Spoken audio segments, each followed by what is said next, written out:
방금 말씀드렸듯이 보상 중에서도 외적인 보상, 그 중에서도 물질적인 보상은 한계가 분명합니다. 돈을 비롯한 물질적 자원 자체가 충분하지 않잖아요. 그렇지 않습니까? 한정되어 있습니다. 그렇기 때문에 물질적인 보상으로 어떤 사람으로 하여금 어떤 행동을 하는 데는 한계가 있다는 얘기고요. 상당히 어려움이 있을 수 있다는 얘기고, 그 다음에 두 번째, 그것보다 더 큰 문제는 어떻게 보면 물질적 보상이라는 게 뇌물 같아갖고 그 받을 때만 그런 행동을 할 뿐이라는 거죠. 그래서 물질적인 보상을 줌으로 해서 바랬던 그 행동의 밑바닥에 깔려있는 가치나 규범 같은 걸 내변화하기가 힘든다는 거죠. 돈 받을 때만 겉으로 하는 척 하니까요. 그 다음에 이제 세 번째, 조금 전에 말씀드렸던 이제 기본적인 욕구, 의식주라든지 안전 이런 기본적인 욕구가 충족되면 물질적인 보상은 그 이상의 물질적인 보상, 지원이라는 게 효과가 거의 없다라는 거죠. 그 다음에 이제 네 번째, 이게 이제 또 사실 굉장히 중요한 부분인데, 물질적인 보상을 통해서 업무 능력이라든지 창의성이라든지 효율성, 생산성을 높이는 데는 한계가 있다는 거예요. 특히 이제 시간적 제한이 있을 경우에 오히려 보상을 지나치게 이제 생각하게 되면 심리적인 압박 때문에 창의적인 어떤 사고방식이 나오기 힘들고 또 문제를 풀거나 과제를 수행함에 있어서 그 자체 문제라든지 문제 푸는 거라든지 과제 수행 자체에 집중할 수 없는 그런 한계가 있습니다. 그래서 실수를 많이 하게 된다라고 합니다. 이건 뭐 핑크의 책에서 이제 잘 드러나 있으니까 혹시 이제 관심이 있으시면 이걸 좀 봐주시면 고맙겠습니다. 방금 말씀드린 것처럼 물질적 보상은 분명히 이제 한계가 있습니다. 뭐 정신적인 보상이야 그건 뭐 제한이 없으니까요. 사실 상관이 없지만 물질적인 보상으로 어떤 사람으로 하여금 어떤 행동을 하게 할 경우에 한계가 분명하죠. 그럼에도 불구하고 그러한 어떤 보상을 해야 되는 경우가 많이 있습니다. 그렇게 하게 될 경우에 왜냐면 이제 강제력에 비해서는 효율성이 높으니까요. 그리고 정신적인 보상이 잘 미키드리지 않은 경우도 있을 것이니까 어쩔 수 없이 물질적인 보상을 해야 되는 경우가 있습니다. 그럴 경우에 유의해야 될 거 몇 가지만 말씀드리면 제일 중요한 것은 내가 감당할 수 있는 거라야 됩니다. 그리고 내가 충분한 양을 가져야죠. 내가 가진 양 범위 내에서 보상을 줘야 될 것이고요. 성과를 측정할 때 객관적이고 공정해야 될 것입니다. 당연하지 않습니까? 괜히 이제 보상을 줬는데 사람들 사이에 불평이 나오게 되는 주된 원인이 기준 자체가 이제 불공평하거나 주관적일 경우는 이제 그렇게 되니까요. 그리고 이 보상을 통해서 상대방이 했으면 하는 행동, 그게 이제 목표가 되겠죠. 그러한 행동이 어떤 조직 관리라든지 또는 나의 입장에서 굉장히 중요한 의미 또는 가치를 갖는 그런 것이어야 된다. 즉 의미 있는 목표여야 된다는 것이고요. 그 다음에 목표를 달성하기 위해서 내가 원하는 어떤 행동을 상대방이 할 수 있게 하기 위한 것인데 그것을 하기 위해서 해야 되는 방법이나 수단, 경로가 분명해야 되는 것이고요.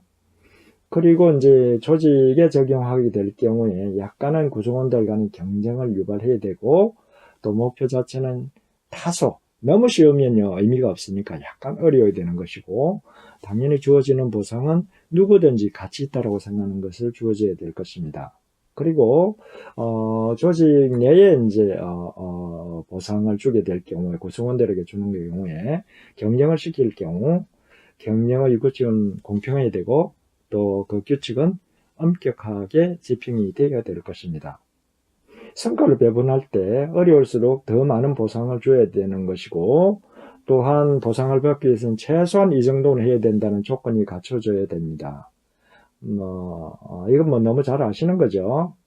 그리고 이제 정해진 목표를 달성한 사람만이 아니라 여러 번 이제 반복적으로 하게 될 경우에 성과가 점차적으로 향상되는 사람에게도 보상을 하는 필요가 있습니다.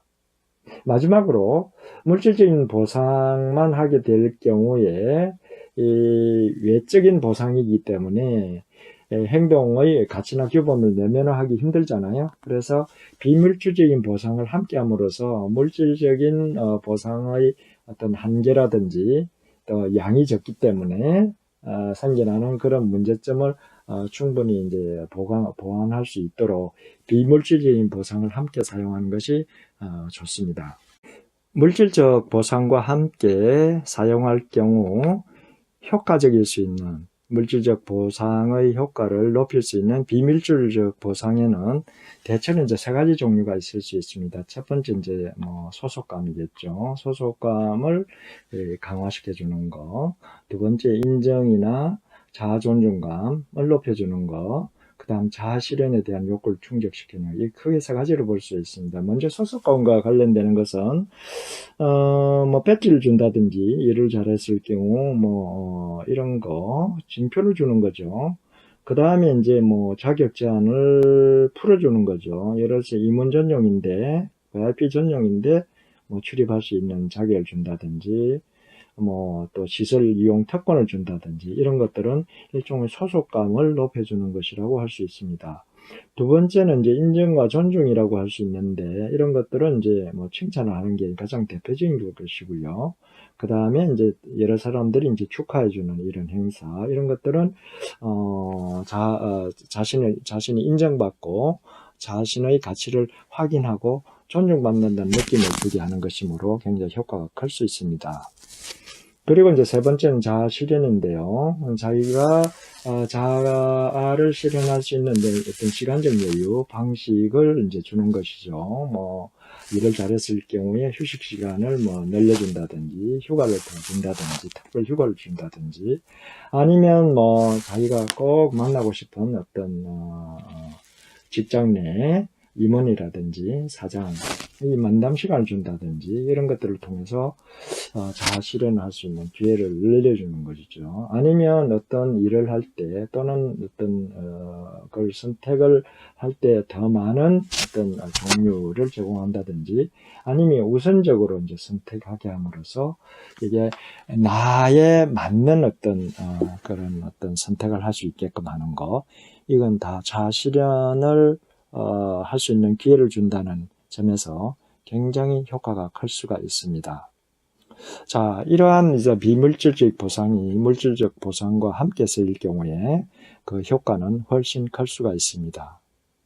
자, 그러면 오늘은 이 정도 보상에 대해서 말씀을 드리도록 하고 다음 시간에는 다른 권위 등에 대해서 얘기를 나눠보도록 하겠습니다. 감사합니다.